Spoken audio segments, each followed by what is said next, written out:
19 ছেপ্টেম্বৰ 2025 বাতৰিত ডাঙৰ ডাঙৰ কৰি বাজিছে। আমাৰ হাতলৈ আহি পৰিছে এক বিশেষ খবৰ। হাৰ্ট থ্ৰব জুবিন গাৰ্গ আৰু নাই। ছিংগাপুৰৰ স্কুৱা ডাইভিঙত সাগৰত পৰি মৃত্যু জুবিন গাৰ্গৰ। ছিংগাপুৰতে শেষ নিশ্বাস ত্যাগ কৰিছে শিল্পীগৰাকী। নৰ্থ ইষ্ট ফেষ্টিভেলত অংশগ্ৰহণ কৰিবলৈ গৈছিল শিল্পীগৰাকী। অসমবাসীক কন্দুৱাই গুচি গ'ল অচিন দেশলৈ।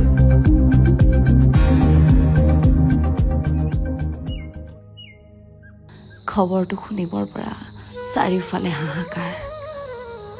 কোনেও মানি ল'ব খোজা নাই।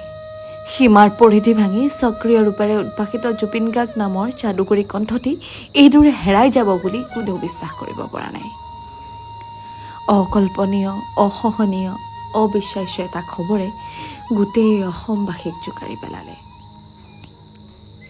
সকলোৱে ভাবিছে দাদাৰ যে গা বেয়া হ'লে তেওঁ হস্পিটেললৈ গৈ কেইদিনমান থাকি হিৰোৰ নিচিনাকৈ ওলাই আহে। এইবাৰ হয়তো তেনেকৈ ওলাই আহিব। নাই, এইবাৰ দেখোন কথাবোৰ অলপ ব্যতিক্ৰম। আজি এমাহেই হ'বৰ হ'ল তোমাৰ কোনো সাৰ সুৰ নাই। তুমি ঠিকেই কৈছিলা, তোমাৰ গানবোৰ মানুহে মৃত্যুৰ পিছতহে বুজিব।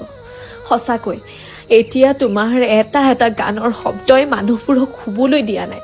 মানুহবোৰে কেৱল তোমাৰ গান শুনিছে, মোবাইলত ইটোৰ পিছত সিটো, সিটোৰ পিছত সিটো ভিডিঅ' চাইছে আৰু কান্দি কান্দি মাথো উজাগৰে পাৰ কৰিছে এটা এটা নিশা।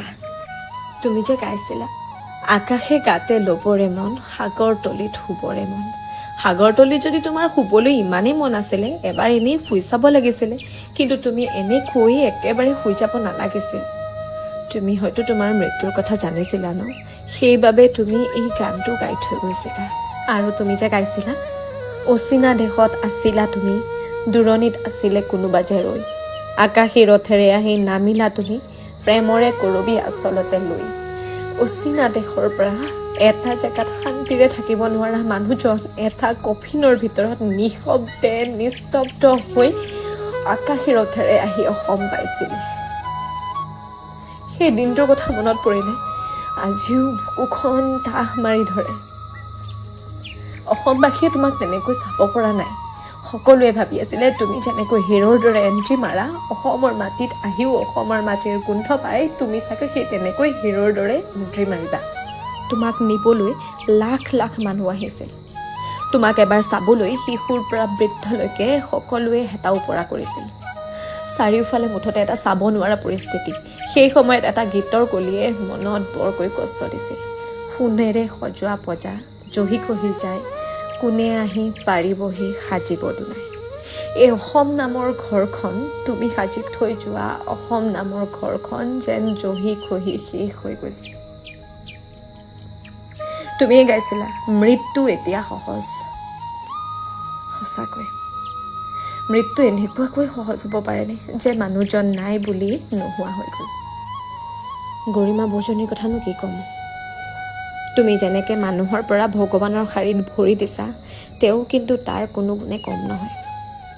তুমি যে মানুহক ভাল পাইছিলা, তুমি যে মানুহক মৰম কৰিছিলা, তাৰ আদৰ্শৰেই তোমাৰ খবৰ কৰিবলৈ অহা কোনো মানুহক তেওঁ মাত নলগোৱাকৈ নাই। সকলোকে মাত লগাইছে। নিজেই বাৰে বাৰে কান্দিছে যদিও তোমাৰ অনুৰাগীসকলক তেওঁ সান্তনা দিছে। তেওঁ এতিয়া মাত্ৰ বাৰে বাৰে এটা কথাই জানিব বিচাৰিছে, সেই দিনটোত আচলতে হৈছিলে কি। পৰিয়ালবৰ্গ লগতে গোটেই অসমবাসীয়ে এতিয়া জানিব বিচাৰিছে আচলতে সেই দিনটোত হৈছিলে কি। এতিয়া ভাবি কিবা লাগিছে, কাকো খাতিৰ নকৰা মানুহজনৰ ন্যায় বিচাৰি আমি এতিয়া লিখিবলগীয়া হৈছে জাষ্টিছ ফৰ জুবিন গাৰ্গ।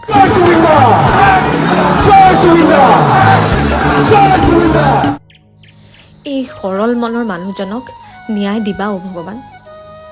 জীয়াই থকা অৱস্থাত দেখোন কাষত থকা মানুহবোৰেই তেওঁক বিশ্বাসঘাতকতা কৰিলে। এই সময়ত অন্তত তুমি বিশ্বাসঘাতকতা নকৰিবা। এইবেলি যোৱাকৈ যোৱা, অহাবেলি কিন্তু আকৌ ঘূৰি আহিবা আৰু আমি তোমালৈ সদায় বাট চাই ৰ'ম।